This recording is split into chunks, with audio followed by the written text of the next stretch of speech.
바이오 발효 융합학과는 학과 명칭에서 보듯이 바이오 분야에서 기초 과목과 융합 분야를 모두 추구하고 있습니다. 그래서 학과 교수진 구성 또한 이학 박사, 농학 박사, 공학 박사로 골고루 구성되어 있습니다. 저희 과의 특징적인 과목을 말씀드리자면 AI 교육과 나노 바이오 교육을 들 수 있는데요.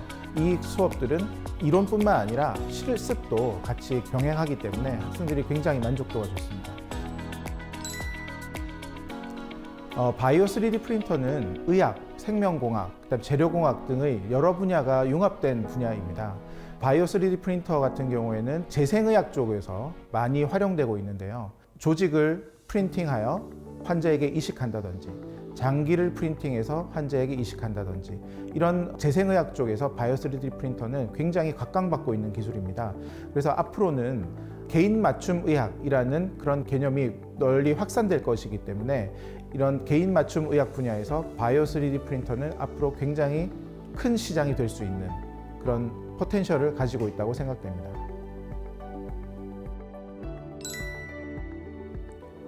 유리카 프로젝트 과목에서는 초소형 교육용 컴퓨터인 라즈베리 파이라는 컴퓨터에 학생들이 생소한 리눅스라는 OS를 설치하고 단백질 구조 예측 프로그램도 설치하고 그런 프로그램들을 통해서 단백질 구조를 예측합니다. 그 이후에 예측된 단백질 구조를 3D 프린터로 출력해서 모형을 제작하는 것까지가 유레카 프로젝트입니다. 사실은 이 내용을 1학년들이 수행하기에는 굉장히 어려운데요.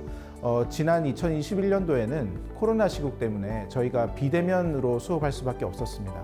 그럼에도 불구하고 저희과 학생들이 조별로 굉장히 협동심을 발휘해서 단백질 모형을 굉장히 훌륭하게 도출해내는 것을 볼 수 있었습니다. 그래서 이런 어려운 과목을 한번 수행하고 나면 학생들이 조원 간의 협동심이 굉장히 커지고요.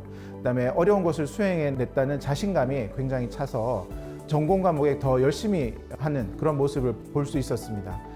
그다음에 이런 융합 과목들을 실습까지 겸해서 수업을 듣고 나면 자신이 생각했던 생물학이 굉장히 잘못되었다.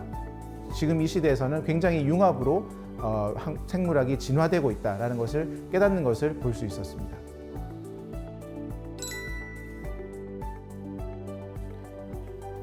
이 내용의 질문을 하기 위해서 앞에서 말씀드렸던 발효의 예를 다시 한번 가지고 와보도록 하겠습니다. 예전에는 발효라고 하면 미생물에게 어떤 먹이인 당을 주면 미생물이 알코올을 만들더라. 그 정도의 지식만 가지고 있었습니다. 그래서 사람들은 미생물에게 주는 먹이인 당의 종류를 바꿔보거나 미생물에게 먹이를 줄 때 다른 화합물을 조금 더 첨가해 줘 보거나 그래서 알코올이 얼마나 많이 나오는지 적게 나오는지 이런 정도의 지식을 가지고 있었습니다.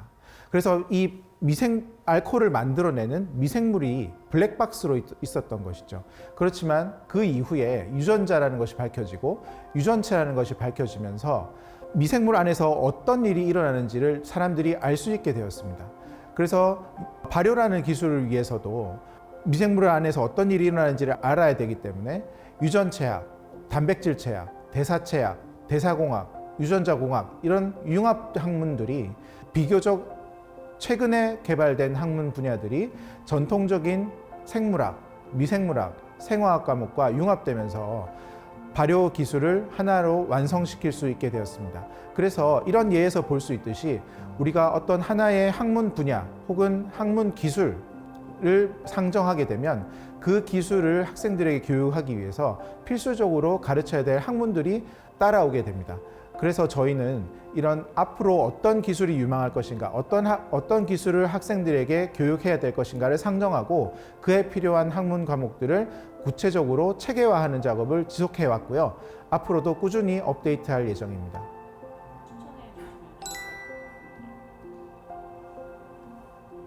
저희과 학생들은 발효 관련 과목들을 굉장히 좋아하는 것 같습니다. 그리고 탁과생들을 위해서 저희과 과목을 하나 추천해 드리자면 제가 가르치는 생물정보학 과목을 하나 추천해 드리고 싶은데요.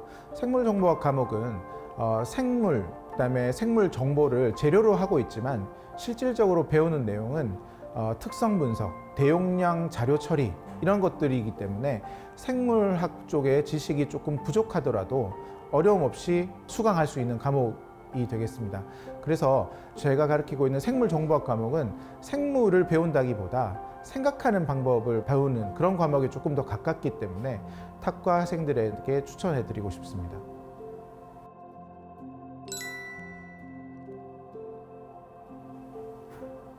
요즘 학생들은 기본적으로 굉장히 스마트한 것 같고요. 많은 지식을 보유하고 있는 것 같습니다. 그럼에도 불구하고 제가 보기에는 약간 쉬운 일만 하려고 하는, 어려운 일은 조금 하지 않으려고 하는 그런 경향이 좀 있는 것 같습니다. 그렇지만 어려운 일을 해결하면서 얻는 지식이나 경험들은 자신을 성장시키는 밑거름이 될 수 있기 때문에 너무 쉬운 일만 하려고 하지 말고 어려운 일을 도전해서 그것을 해결하든 혹은 해결하지 못하든 그 과정에서 얻는 지식과 경험들이 자신이 성장하는 데 밑거름이 된다는 것을 조금 알아주었으면 좋겠고요. 그래서 조금 더 진취적인 그런 모습을 보여줬으면 하는 것이 제가 학생들에게 하고 싶은 말이 되겠습니다.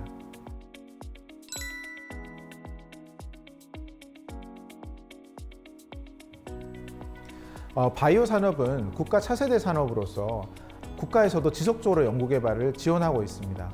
그래서 저희 과는 바이오 분야 융복합을 추구하는 학과로서 깊이 있는 시각과 폭넓은 지식, 그다음에 팀플레이가 가능한 전인적 인재를 양성한 것을 목표로 해서 부단히 노력하고 있습니다. 앞으로도 많은 관심과 응원 부탁드리겠습니다. 감사합니다. 안녕하세요. 저는 바이오 발효융합학과 17학번 박영진입니다. 저는 바이오 발효융합학과 16학번 김상래입니다.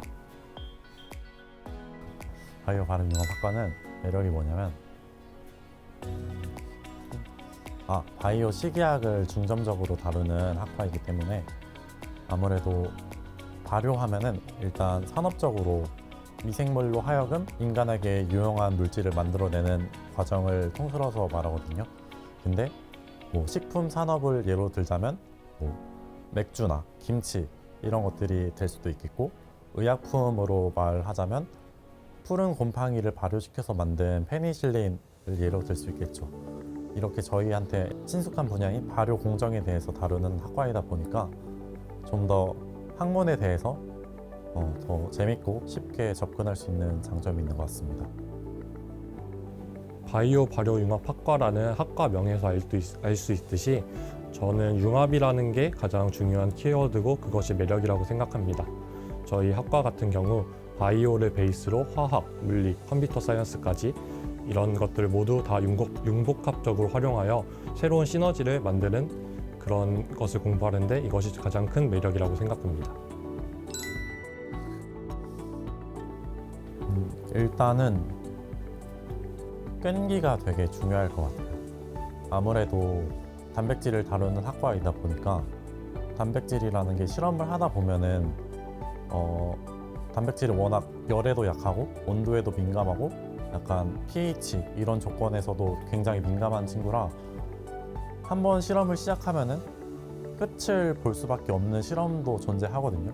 그러다 보면은 그 실험 하나로 8시간, 10시간 이렇게 계속 실험을 해야 되고 있는 경우가 되게 많아서 일단은 끈기가 가장 중요한 것 같습니다. 제가 생각하는 바이오 발효융합학과에 가장 적합한 학생은 열려있는 사고방식이 있는 학생이라고 생각합니다. 많은 다양한 분야를 융복합해서 배우기 때문에 이렇게 한 가지 분야에만 집중적으로 치우치지 않고 다양한 사고를 할 수 있는 학생이 적합하다고 저는 생각해요.